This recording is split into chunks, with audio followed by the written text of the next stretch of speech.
And what is up, everyone? I am Joe the host. Tonight you can't see me, and that might be a good thing for for my Dun, ratings. dun, Yeah, dun, dude. dun. Yeah, I'm doing the whole John Cena thing tonight. That's right. Right off the bat, Miss Sandra is saying hello, Joe and brother of the Arcana podcast. Hello, Sandra. She's been with me forever. She's Hello, a great. Sandra. Yeah, real quick before we get started, as some of you guys may or may not know, I am part of the JRG, which stands for the Jevning Research Group, headed up and founded by Mr. William Jevning.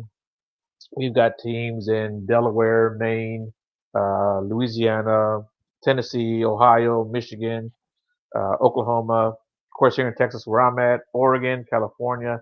And I'm sure I'm missing a few other states. So if you guys are interested in joining the team, shoot me an email beyond.woodline@gmail.com. We'll get the ball rolling.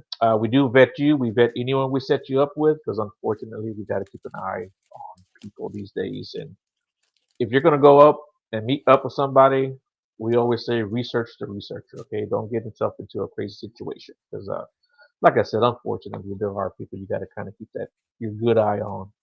Uh, well, with all that being said, I know you guys don't tune in all night to hear me ramble off. I have with me Dave and Alex.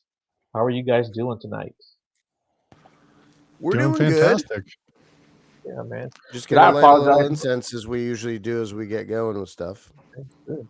Yeah, I do apologize for the late start, guys. Man, the technology tonight is just not cooperating with me, and as you guys can see, my camera's not even working. So who knows? Who knows what these guys brought into the studio tonight? Yeah. You're welcome. So yeah. So if you guys don't mind, man, Dave, if you want to go first, tell us a little bit about yourself and what got you started in all this crazy mixed up field that we're in. Well, hello, everybody. I'm Dave Ferrigno, co host of Brothers of the Arcana podcast.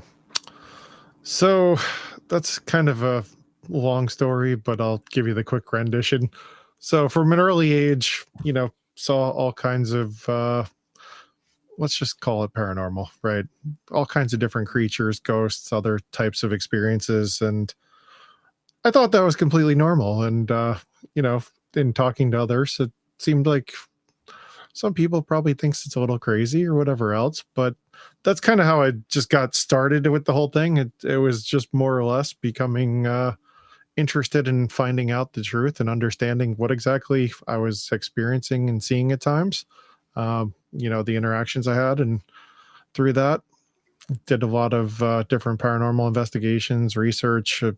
Obviously, nowadays it's a lot easier with the internet versus years ago having to look through books and encyclopedias and other stuff, just trying to figure stuff out. And it's certainly been an interesting journey. And more recently, we started our podcast last year, and we like to talk about anything from the esoterics to cryptids, UFOs, paranormal, whatever else. So that's kind of a quick little intro. Yeah. What about you, Alex? What's got you started into all this? Oh man. First of all, thank you for having us. Very, very happy to be here. And be with my partner and co-collaborator, Mr. David Ferrigno. I started out getting very involved in so all that stuff that Dave was talking about, a lot of the cryptid stuff, a lot of the ghost stuff, that's Dave's side of the fence. I'm more on the metaphysics, uh, ancient history, that kind of a thing, more magic, philosophy, um, hermetics, that kind of thing. So that's more my thing. Um, and it's fascinated me for a long time. Both of us are Masons. We're part of the Freemason fraternity. And we're both past masters of our individual lodges, which is how Dave and I got to meet originally. And then, we're out there smoking cigars about last May or so, like we had been for years before. And finally, I looked at him, he looked at me, and I said, I love you. No, I said, we should do a, uh, a thing that we're talking about anyway, since we used to talk about this stuff all the time over cigars. And we're like, why don't we just try to record this to see if someone else might be interested in what we're talking about. And sure enough, almost 1,600 people are, since that's almost our follower base right now on YouTube, which very, very, very, very, very, very, very, very, very, very, very, very, very happy about. Yeah, we're excited. We just want to talk about more stuff. We had a slew of great guests. If you guys want to check us out, that'd be awesome. I guess we could shamelessly plug later on, Oh but yeah, go ahead. Go ahead. no, we've just got it's Brothers of the Arcana on YouTube or Spotify, pretty much any place where you want to be seen. We are, and yeah, man. I mean, we're thankful to be on today, talking about really cool stuff. This is what we would do. We have done it for free, so we're trying to make a go at making this a professional thing for us, and so far so good. So we're very Yeah. excited, and you can see we're both on fire right now. So you Yes. can- Yeah. You're both. we You're have- smoking hot. You're smoking hot, guys. Yeah, just burning some incense to cleanse the air. So Yeah. Is that what we That's call right. it now? It's, yeah, That's right. exactly. yeah. No. Hey, so Dave, I'm sorry, Dave. Alex, Yeah. you're more into like the esoteric and the ancient stuff. I haven't had a guest really, really define what esoteric means and what it is. How would you describe that? Well, esoterics, it's a pretty abused term. I have to be honest. It's kind of like centennials saying, what do they say? Awesome? No, they don't say awesome. They say, I don't know. There's some word that they're constantly using that just loses all meaning because they're always just discussing it over and over again. Amazing. They love amazing. They just say amazing like every third word. But esoterics is something that is it's out there. It's in it means private or interior. So as opposed to exoteric, which is the external or the mundane or the profane facing. So in Freemasonry, you talk about the brethren or the profane, the people that are outside the fraternity. A lot of magical orders use the same type of language. Even in Harry Potter, you have the Muggles and the magic people. They make a distinction between sort of like an insider knowledge and outsider knowledge. Whether that knowledge is based on initiatory practices, which usually is, or just based on as little as you paid some money, you got into this organization, and now you have a cachet of being part of whatever this is. Even if it's something that civic organizations like Rotary or Kiwanis, I wouldn't say they have esoteric things, but they have their own jargon, their own way of doing things, their own insider track for the folks that are longtime members. The Masons even more so because the Masons have that esoteric component. You have part of the fraternity is Scotch and cigars, part of the fraternity is historical, and part of the fraternity is esoteric. So what does that mean? That means in interior knowledge. If you were to do martial arts, it's something called okuden, which is the interior teachings.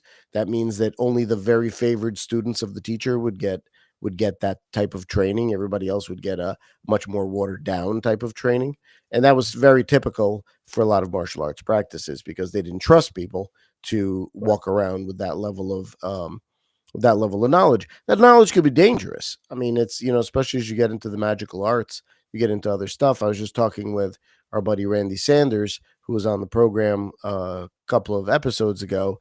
And, you do the lesser banishing ritual of Solomon, you do some other stuff. You better have that circle tight. You better know what you're doing and have proper incantations and things like that. Otherwise, you're in for, you're cruising for a bruising. So I hope I've answered your question in terms of esoterics. Excuse me. Mhm. Yeah. So, you mentioned magic a few times already too. Do you practice while you're drinking? So I'm a wuss when it comes to that kind of stuff. I've seen too many things. Mm. We had people and I won't mention any names, but there's a guy who's a very successful YouTuber. He was a martial artist. He had a bunch of other stuff, and he also had some mental health issues apparently, and he ended up committing suicide. There's other people that are in that state, especially people um, that don't take this type of thing seriously, that treat it as just another organization to be a member of. Um, yeah, that stuff is can be very, very dangerous, in my opinion, and it could have long lasting effects way outside of what you might initially experience or have. You could throw your life into an utter hell. So I don't choose to really mess with it very much. Have I done magical stuff in the past? Yeah, I've dabbled, but usually in very particular conditions. What I find is there's other esoteric groups out there that do things, including meditation, other type of practices, more ritualistic, where you're not having to actually do. Um, I think it's called. I always forget the name of it. They've helped me out here. Is it Therumagy? The one, it's Yeah. not theurgy, but so theurgy is when you're praying to a higher power and asking it to intercede on your behalf, right? It's what a lot of Catholics do when they pray to Mary, or they pray to other people to intercede with Jesus, right? They don't know that that's what they're doing, but that's what they're doing. And there's the theromancy or theromagy, where you're basically going to the infernal levels or the other levels, jinn, demons, other spirits, things like that. And basically, what you're doing is you're subjugating them to your will, and they're doing what you want to do because you're forcing them to do that. When you're doing that kind of stuff, first of all, I don't mess with it. I just choose not to. Not judging others, but that's just not for me. Um, I think you can get exactly what you want out of life by working on your interior, working on your inner self, rather than dabbling with that kind of stuff. So, you've been warned. Yeah. Yeah. I've kind of fooled around with it a little bit here and there. I never really took it serious. I believe that it works. I believe Hmm. it can work. But it just for me, it wasn't for me. What about you, Dave? Hmm. Have you ever dabbled? I wouldn't say I've dabbled in magic, although, to Alex's point, I've certainly done a lot of guided meditations, been part of rituals and practices like that. And, you know, I think for me, like I'm a history buff. I've always enjoyed learning about history and, just looking at all these different philosophies and the way things have been done. And you see all these shamans, you see all these individuals out there that have all these different modalities. And my feeling is every modality doesn't work for everyone. So each individual has modalities that'll work for them. So, for me, I particularly like to do, meditations and just try to connect to you know, I guess you could call it higher levels of consciousness and spirits, and just connecting from that perspective. But what works for me might not work for the next person. So I don't think there's a one size fits all approach on that front. And Hmm. that's why I think a lot of these principles, like when you look at the Hermetic principles or whatever else, a lot of these things apply across the board, no matter what religion, culture you come from. Uh, and it's just whatever those modalities are that work for you, they do. And I typically don't try to dabble in anything that's going to potentially invoke, things that could be catastrophic in life. I've learned enough in the paranormal realm to, you know, kind of stay in your lane. Don't cross certain boundaries at times, Right. at And least without remember, protecting Joe, if yourself somebody asks properly. you if you're a god, you say yes. Yes, that's the answer. Yes. So let me ask you something. We're talking about God. Um, is there one all-powerful God in your opinions? Oh, absolutely. Is there? Okay. You, Dave? All right. So I grew up Roman Catholic. I consider myself, spiritual and everything else. Your So spelf? do yes, exactly. So do I believe in one God? From a religious perspective, that's what I was taught to believe. And I'm not saying I kind of think it's interesting because when you start getting into interdimensional beings, into other realms, you start questioning, did God create all those, or are there, multiple entities? And then there's always the age old question, well, where did God come from?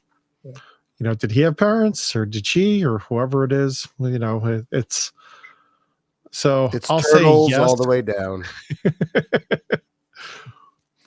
So yeah, my own personal belief, I believe there is a God that but you look at the Bible and everything else, technically they rewrote it, and they Yeah. said there were many gods, so who knows. I think that's individual belief systems. I do believe there is a higher power that we can connect to through prayer and meditation, and there's a lot of unknown there. So one of the papers that I'm writing right now, I actually talked to Dan about this the other day. Dan's a buddy of ours who's also in the fraternity, and he's pretty esoteric, and we sort of geek out on all kinds of topics.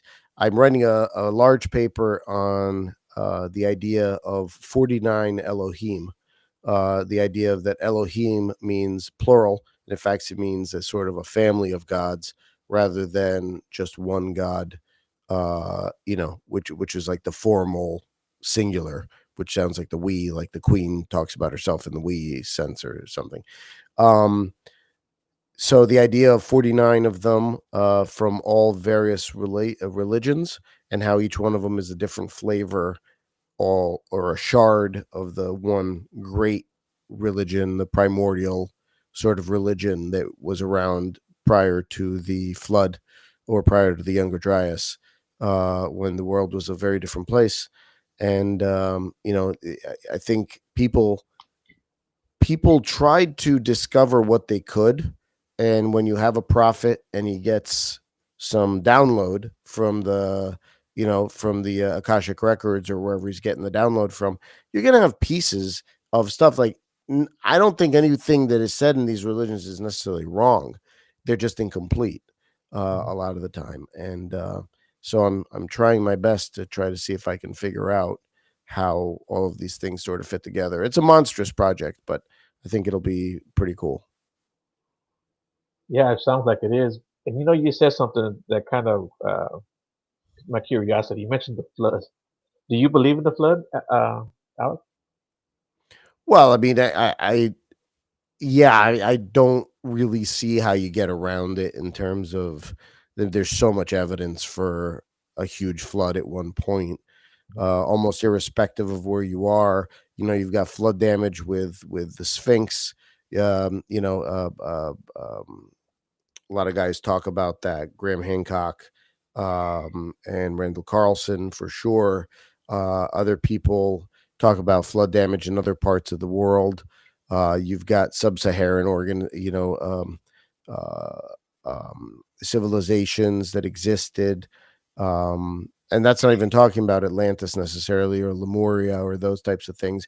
Although potentially Atlantis was in that Mauritania area, where that structure is now, in the middle of the desert, when that was not desert. Um, but yeah, I mean, there were so many things that were around and different when the continents were sort of together. You can make a case that there were all around the Gulf of Mexico, or the Gulf of America, if you Gulf want of to America. go absolutely. Yeah. America. Perfect. And so by the way, I thought that was genius. I'm like, just getting off this. It's like, you can't drill in the Gulf of Mexico. Well, what if it's not the Gulf of Mexico? Can you drill now? That's Yeah. awesome. So anyway, but the idea being that there's pyramids that potentially would circle a good part of it, or at least part of it. Egypt coming from the one side, and the pyramids from the Aztecs and the Mayans on the other side, assuming that the continents were contained together. Now, were there ever pyramids in North America? It's possible. I mean, we're finding new stuff all the time. Um, there's a guy who keeps writing in on our podcast who's got all kinds of crazy theories out there about really large pyramids of different kinds. Dave, I think you just responded to him the other day about asking him for more detail. He's sort of a shaman. He's just like, I'm my own level of research. I don't do any research. I was like, all right, if you're pulling this stuff out of your butt, that's fine. But like, or tapping into a higher being, I guess. But well, yeah, because we were talking about the Cahokia Mounds and some other, the Collinsville pyramids, and he was just like, "Oh, I have 100 different explanations for that." So I asked him, I was like, "Well, can you name a few?" He never responded. So yeah, can't be bothered. His main source is trust me, bro. Yeah, right. Exactly. But it's the one interesting point too with the whole flood theory. When you look at all these different religions around the world or cultures, right? There's so many stories of the flood. There's so many different iterations, but they're all almost exactly the same. And then you look at Göbekli Tepe, you look at some of these underground structures that were built, thousands of years ago. Now, granted, Göbekli Tepe, I think technically with the timeline, they think it was like 11,600 years ago. So something that seems like that's after the Younger Dryas technically. But with that being said, you kind of question, hey JV, happy St. Patrick's Day, y'all. Happy St. Patrick's Day. But with that being said, why are all these underground sites all around the world? Japan, you got Cappadocia and Turkey, or no, wait, is that Turkey? Yeah. It's like same Caesarea, Cappadocia, all that. Yeah. Right. And even like when Tim Hogan was on our show, he was talking about the Valley of the Kings. He said they actually used, they were stating, and he posited they actually used that as an underground sanctuary. So the question is, how did they know something was coming? Was there a prior warning? Did they get it from, you look at the story of Noah and, basically it's like, hey, build a big boat. Good luck. Yeah. By the way, positive is Dave's favorite term. So everybody at home, take a shot every time he says one. We'll see how drunk we all get by the end of this show. I'll see what I can do. But he's absolutely correct. As usual, I will say my intrepid co-host. He's right on point. There's so many interesting things to talk about with that part, and we're only finding out more. I mean, Göbekli Tepe was not only built, it was purposely buried. Why would they bury it? They knew something was coming. They had the understanding, they had the wherewithal to at least figure out that something huge spelled either doom or temporary destruction to their way of life, and to leave something for future societies that they could uncover. I mean, look, even if you look at, and it's going to sound like a hokey, stupid example, but it makes a lot of sense. I don't know if you ever played Mass Effect or any of these other things. They have amazing theories of, some sort of a destroyer race that every 50,000 years comes and destroys all space-bound civilizations so that nobody gets too beyond their britches in terms of trying to rule the galaxy or anything else.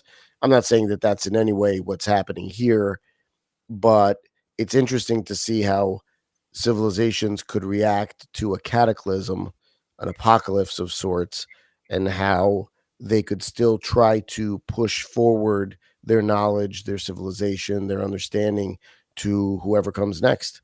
Maybe then that's just a shot in the dark, because maybe nothing comes next. Maybe it's dead forever, right? Mars is not coming back, probably.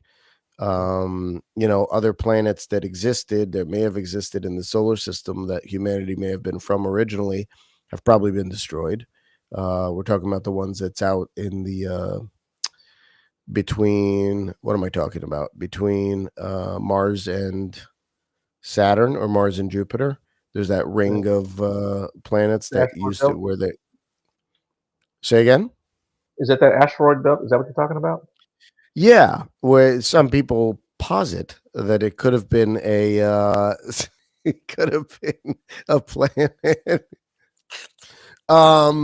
Yeah. I was gonna say, So isn't that kind of small for a planet?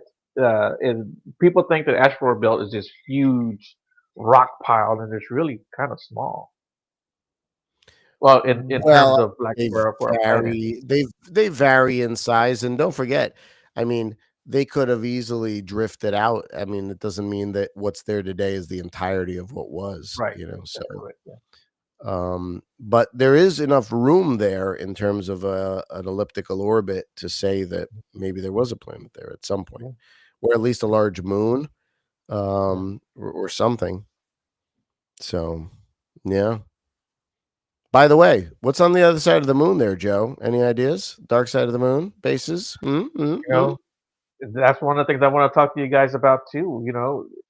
There's so much people Hmm. know.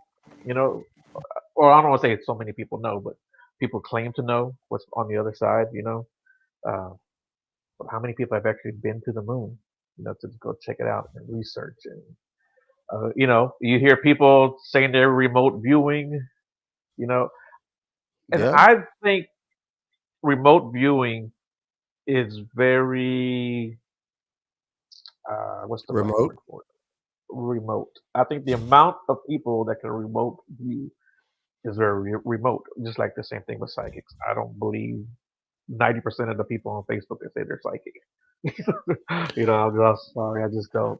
So Yeah, I think that's an interesting point because I think if you come across somebody you want to do a reading for you, or whether it's tarot or psychic or whatever else, I think it's really important to vet the people properly. And to your point, the biggest thing is I think a lot of times they're fishing for reactions. They're trying to see if you know, they say something generic and you just throw out additional information that could help them to do something. That's why I always feel like if somebody's doing a reading for you, just sit there, you know, keep a straight face, don't say anything, just let them tell you and channel whatever if they're actually doing so. If they are, you'll probably get blown away by whatever they're telling you. And if not, you're just going to get this generic BS that, they're not actually legitimate. right.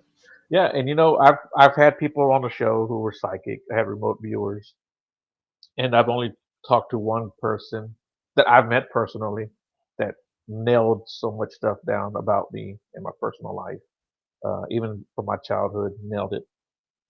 Who And was I've that? only had her name was Alex, as a matter of fact. Yeah, her Good name was name. Alex. She Good talked to name. me. She talked to me after the show was over, and she told me she was like, "Joe, there's a guy in your house, and he looks like this."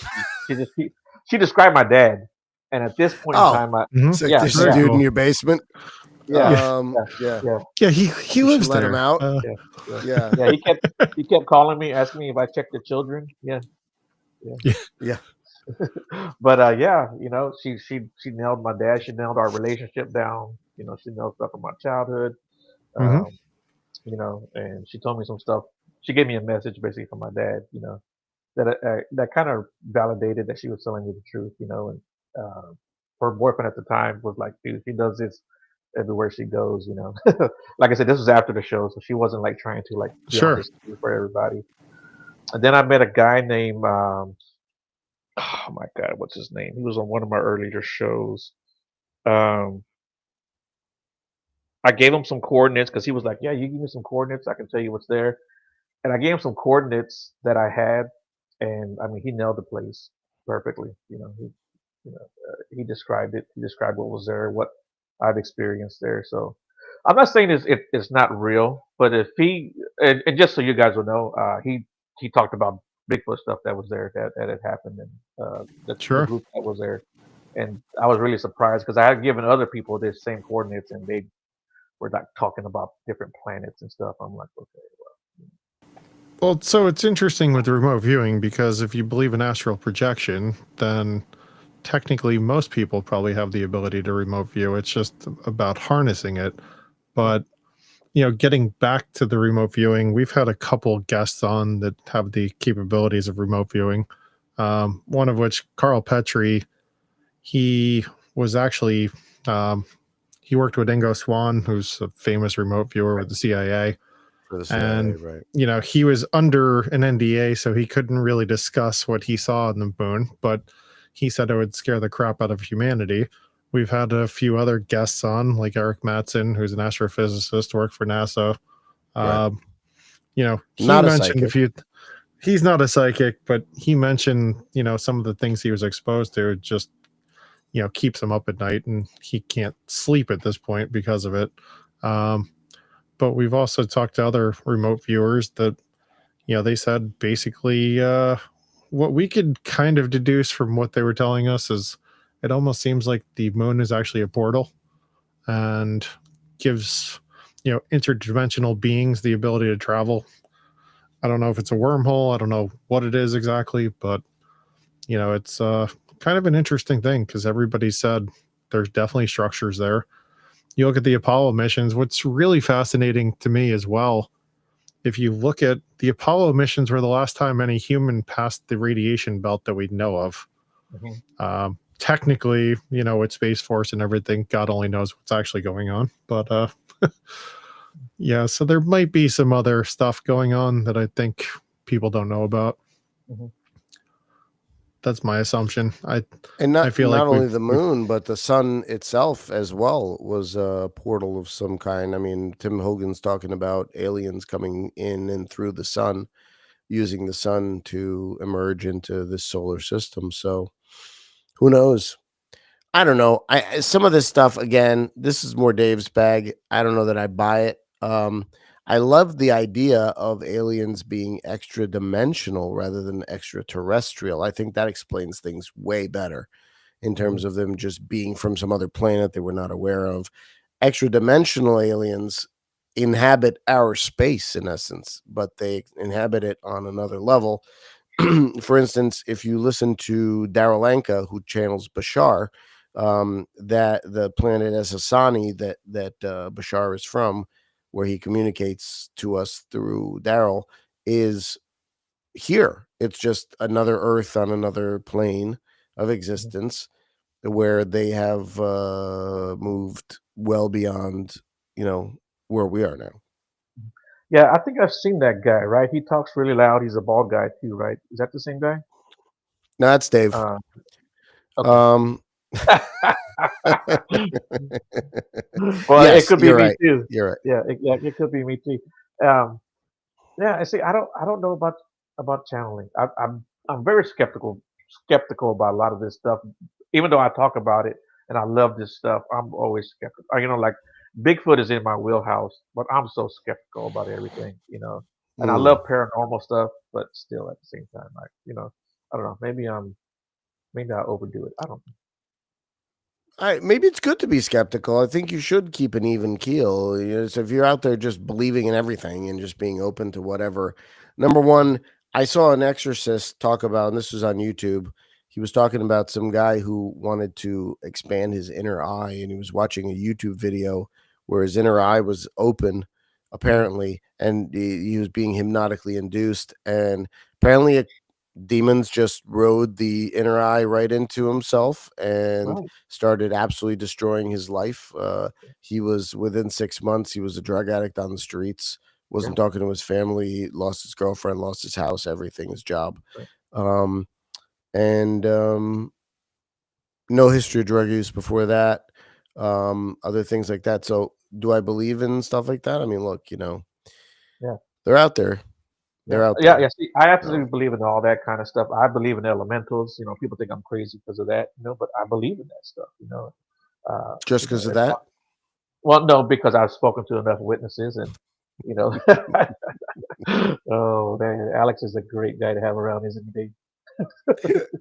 Dave's like, yes, you have no idea. No, but you know, I am. yeah, he He puts up with certainly a lot. Yeah, but exactly. you know, I mean, I just. You know, I believe people get possessed. I believe people can invite things in. I believe people can conjure stuff up. And, um, Lord knows I've talked to enough people that, make me know that there is something to all this. And we need to be careful what we say and what we think, and that goes back, just kind of goes back to magic. Our words have power. Our thoughts have power. Absolutely. Yeah. It does. You know what? One thing that gives me a lot of solace and peace is the fact that we can move beyond this karmic sort of pattern and karmic lifestyle. And Dave and I talk about this a fair amount, but if you read Florence Scovel Shinn, The Game of Life and How to Play It, and other I think Your Word is Your Wand, and a couple of other books that she's got going on. They're very accessible because she writes at I don't want to say a basic level because that'd be insulting it, but like at a simple level, right? So it's plain English, it's easy to understand and sort of metabolize and take in and understand. So but one of the things she talks about, and when she prays for whatever she wants, she always says, and I pray for this under grace in God's time and through to be accomplished through holy means. And one of the reasons for that is when you ask for grace, whether it's, you know, the Christian understanding of grace, other religions understanding of grace, I believe it's similar to attaining and staying in the witness seat in Buddhism or other things where you're allowing things to just occur. It's basically you're taking your hand off the wheel and you're allowing the universe or God or the source, whatever you think, to run the show and know that it's going to do a better job than you're going to do. You're subsuming your will to God's will or the universe's will, whatever you want to say. When you do that, you step off of the karmic path, and you're out of the wheel of samsara. You're out of the wheel of karmic debt, of misery, of disappointment, of all of that kind of stuff. You're living life on different terms. David Hawkins talks about this in a bunch of his books, but he talks about keeping holy company and using things like the Course in Miracles. If you guys aren't familiar with the Course in Miracles, you should definitely check it out. There's a great workbook that comes with the course. It's a 3-book series. The middle one is the middle one is the workbook, and it's got 365 lessons, one a day for a year, and he did it for a long time. The operative thing there is forgiveness, forgiving people, things, events. You know, I recently did a Vipassana training, which we're going to do a podcast episode on as well. By the way, we need to get on that. But outside of that, but the main thing there is you're taking off layer upon layer of psychic detritus that you have upon you, and so you're releasing things to go. But it's the same mechanism. It's letting go of whatever it is, right? You're shedding layers. You're shedding trauma, detritus, garbage. Basically, you're letting all the garbage fly past you and out, much like the incense is doing now, and you are better able to function and be transparent to the transcendent. So, how are you on forgiving people?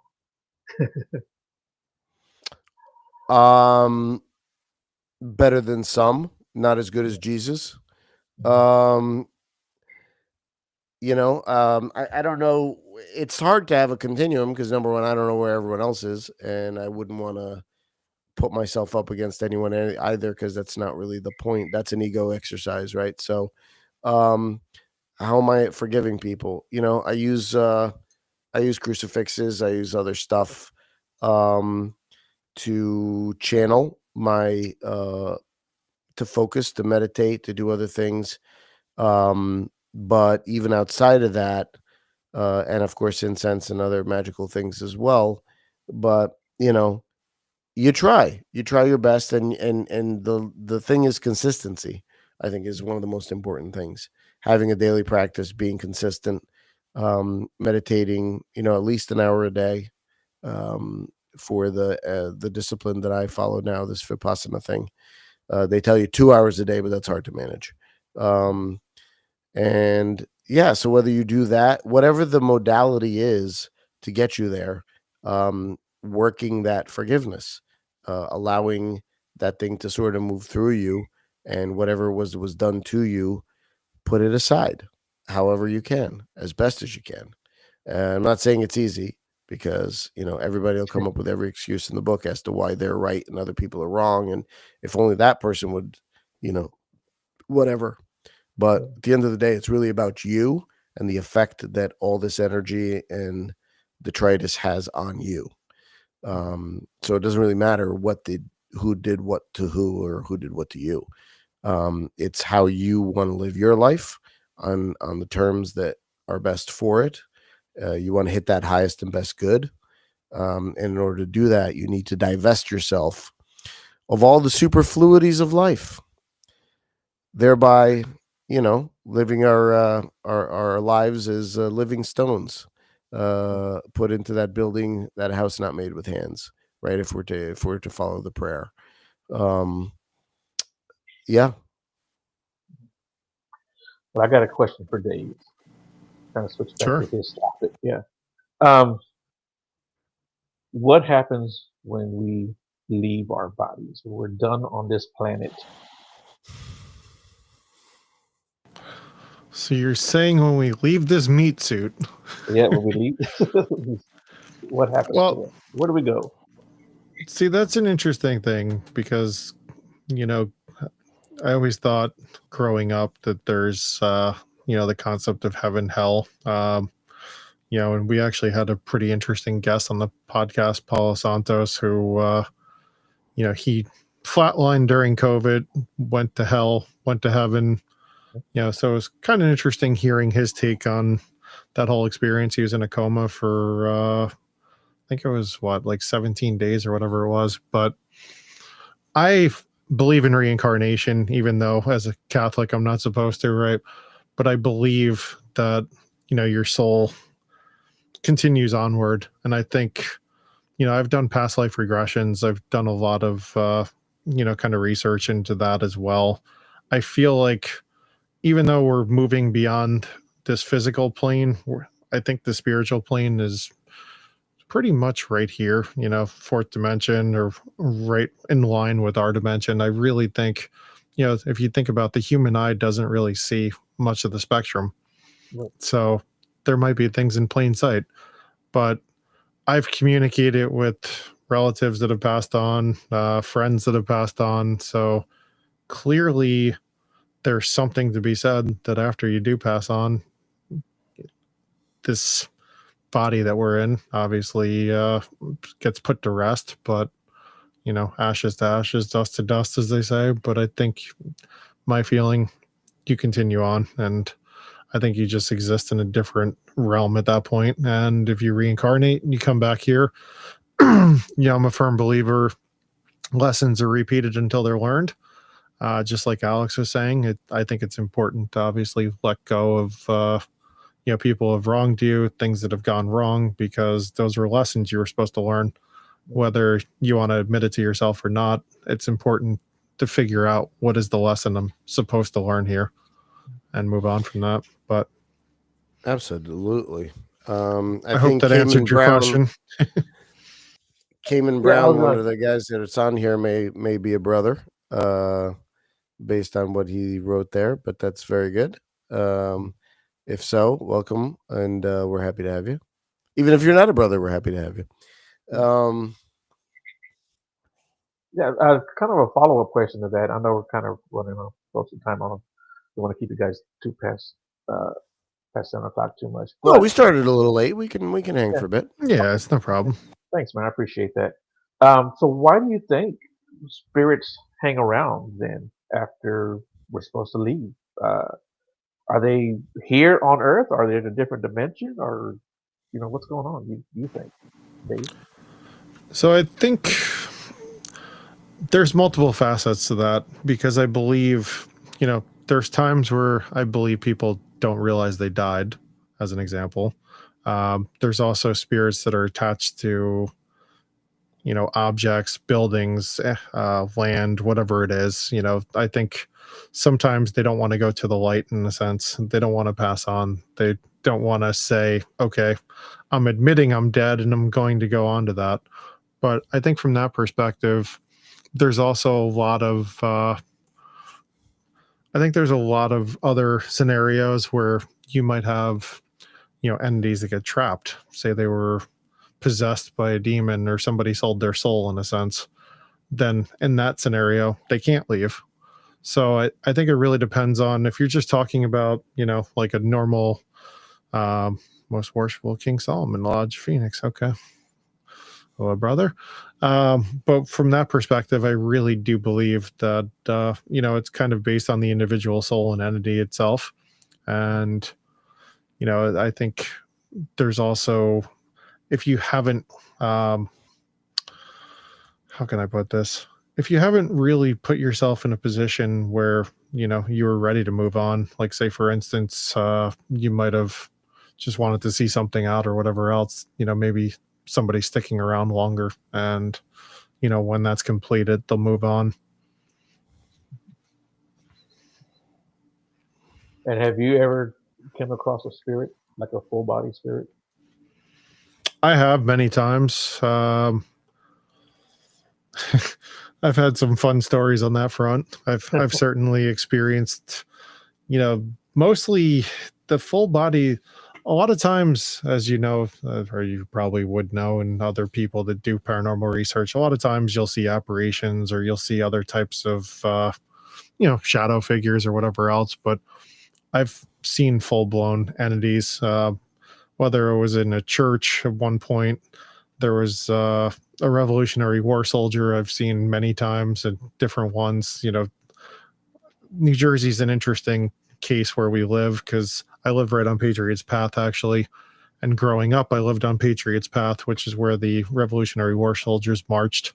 And yeah, there was a couple nights where we saw full-blown soldiers. Oh, that was good, yeah. Yeah. So I've seen that. And then in terms of other types of entities, I've also seen full demons. I've seen, I guess what you could describe as a jinn, fairies, some other stuff that were full figured. But, at least from an entity perspective, I've also, interestingly enough, I've had an experience when I was down in Orlando. We were on a golf trip and we rented a house. And I've told this story on a few other podcasts, but it was kind of funny because I got to the place. My friends were like, "Hey, you booked the trip. You got this place. You take the master bedroom." So I went into the bedroom, opened up the closet, and in the closet, there was a little door in the back of the closet. And it was just kind of like, all right, that's creepy. And it had a weird vibe to it. So I opened the closet, the little door, and I immediately shut the thing. I was just like, nope, definitely not. And, it wasn't so much that I saw something in that moment, but what ended up happening, I actually went to shower because we'd played golf. We'd flown in that morning. We played golf, and then, we actually played 36 holes. So, coming from New Jersey in the winter time to going, and it was like 86 degrees or whatever it was in Florida that day. So, it was nice to just shower, get refreshed. But as I'm sitting there in the shower, it's like I literally saw this image of a little girl, but she was basically demonic looking, and I could see her full body, and that was what was actually in the closet. And the funniest thing is I just was like, listen, I'm only here for a couple of days. You do you hang out there. I won't bother you. You don't bother me. We're good. So that ends up happening. The last night of our trip, my friend is sitting there. My friend Mark. He's like out of his mind because he's so tired. And he's just like, oh God, I hope I can sleep tonight. And I'm like, why? What's wrong? He's like, dude, you're not going to believe this. I said, the little girl keeps bothering you. And he's like, what the F? He's like, you knew about that? I was like, yeah. I said, why didn't you just tell her to leave you alone? He's like, you could do that? I said, yeah. So that last night, he actually told the little girl, he's just like, listen, I'm leaving tomorrow. Please let me sleep. Didn't bother him. So, but he actually saw her in the full figure coming out of the closet, I guess. Like it was through the other side of the wall, but kind of interesting. But yeah, I've definitely experienced some fun and full apparitions, and even what looked like, I've seen shadow people plenty of times too. So, I had a friend of mine. He had a party at his place, Mhm. and he had some friends come over, of course. And he said at one time he saw this guy sitting on his couch, like in a white Mhm. suit and a white hat, and he said he was like he must have came with somebody, but then he didn't see him anymore. Hmm. So at the end of the party, there was one more guy there, and he's like, "Hey, did you see that guy earlier in the white suit and the white cap?" He says, he goes, "He was here," and he goes, "Yeah." He said, "Yeah, that was my uncle. He follows me everywhere I go." So it was just funny that he saw him too. So yeah, I thought that was pretty cool. Yeah, and you'll actually find, or at least I've found, a lot of times kids see a lot of these spirits, and if it either freaks them out, or a lot of times they're the imaginary friend, quote unquote. Right. And that's the biggest thing when we do paranormal investigations and such. I try to look at it. I'm not a scientist, but I try to scientifically show that it's like, all right, is this legitimate? Or are we just seeing, if there's an orb, is it just dust flying around or whatever else? So we're trying to capture multiple angles to see, was it a speck of dust or was it actually an orb? Was there an entity there, or was it, somebody producing a shadow somewhere else or whatever else? And I always like to at least tell everybody, turn off their cell phones. Do not allow any kind of outside interference. Nowadays with Wi-Fi and everything, I tell people turn off the Wi-Fi networks and such. Just and obviously electricity and things will give off some kind of EMF and other stuff. But just try to get it so we're remedying this. And 30 gauge. Yeah. I don't know about that, Jerry. I'm not buying it. Well, could certainly look into that. It's kind of interesting, but I don't think you necessarily get trapped in there. But I mean, if you get trapped, I think there's other things at stake here. There's more unfinished business and things like that. I mean, what he's saying is plausible on its face, but it would have to be definitely further looked into before I'm willing to buy that in terms of a broad brush. Anybody who dies in the hospital gets trapped by a Faraday cage, because that's how he stated it. But I'm assuming Jerry's a guy. Yeah, so it's a good question though. I mean, it's absolutely, we love to debate these things. Yeah, for sure. Yeah, and I'll definitely check that out, Dan Winter. Mm-hmm. Because even Eric Mattson, who's an astrophysicist, and he has various other degrees, but he talked about the paranormal is not what we think it is. And I said to him, I was like, all right, well, you got to come back on the show and explain this, because I'm not an astrophysicist or have advanced science degrees like that. So I'd love to actually hear his explanation on it and why he thinks. So he's going to come back on the show after he's done with the what is it, extremely large telescope in Chile that he's working on right now. Oh yeah. He's busy doing that. Yeah. So I'm not dismissing it, just to be clear. I didn't say I was. I was just we're happy to check it out and look further into it. But definitely check it out later. Thank you for sharing. Say my gut reaction is somewhat implausible. Yeah, and we appreciate the comment for sure. I hope you don't. Yeah, absolutely. Commenting, just like I was telling these guys earlier. I don't know if you were here, Jerry, but I'm in the world of the Bigfoot. That's in my wheelhouse, and I'm skeptical about everything that I see. So that's it's not a bad thing. I don't think the guys are trying to fight with you. So don't take it personal, buddy. But absolutely. Yeah. No, and I'm definitely going to look into that and do some research on it, because I like to, that's the one thing about us and our podcast. We just try to find the truth, and, we might not necessarily know it, because clearly history is not exactly what we think it is. There's a lot of suppression of information, everything else. But so, Joe, from your perspective with Bigfoot, do you feel that there's many of them, or just one, or I think there's a breeding population out there. I don't know how many people have. There's so many different counts. There's a 10,000, there's 100,000. I don't know. There's quite 100,000. Maybe 10,000 is more of a better number. Or closer to it. But I don't think there's 100,000 of them roaming around. Sure. Why do you think there's so few?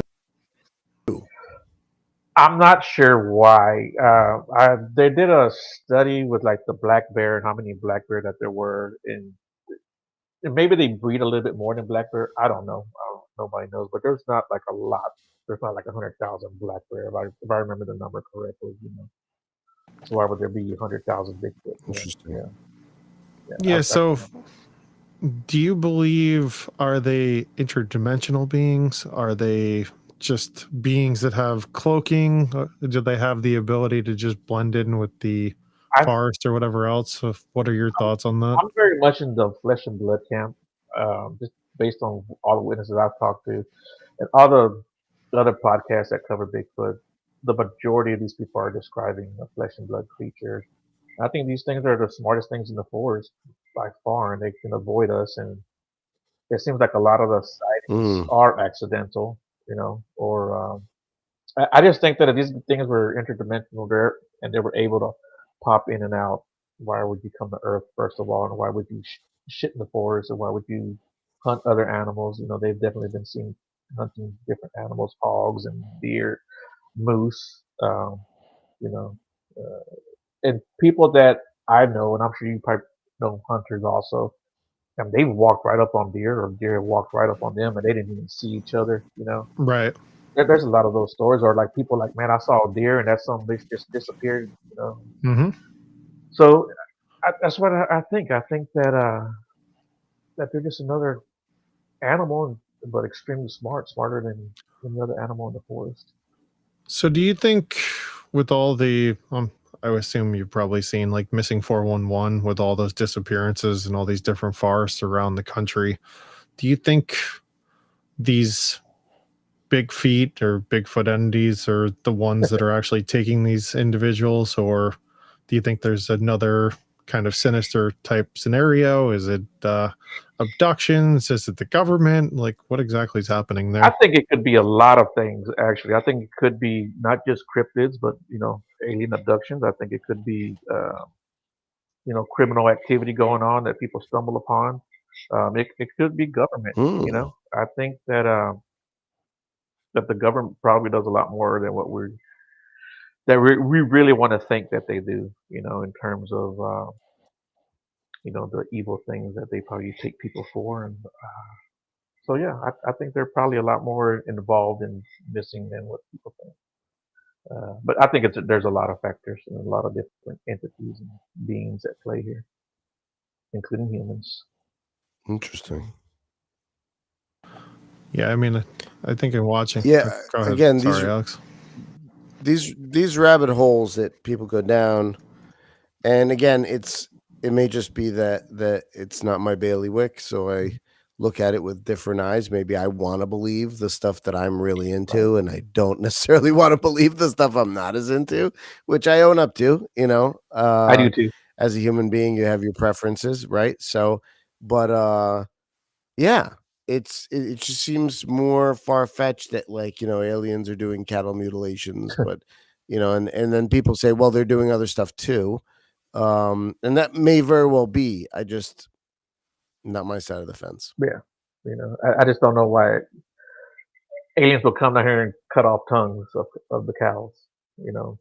I'm not saying they don't do it. They may very well do it. I just don't know why they're coming down here and slicing off tongues and slicing out eyeballs.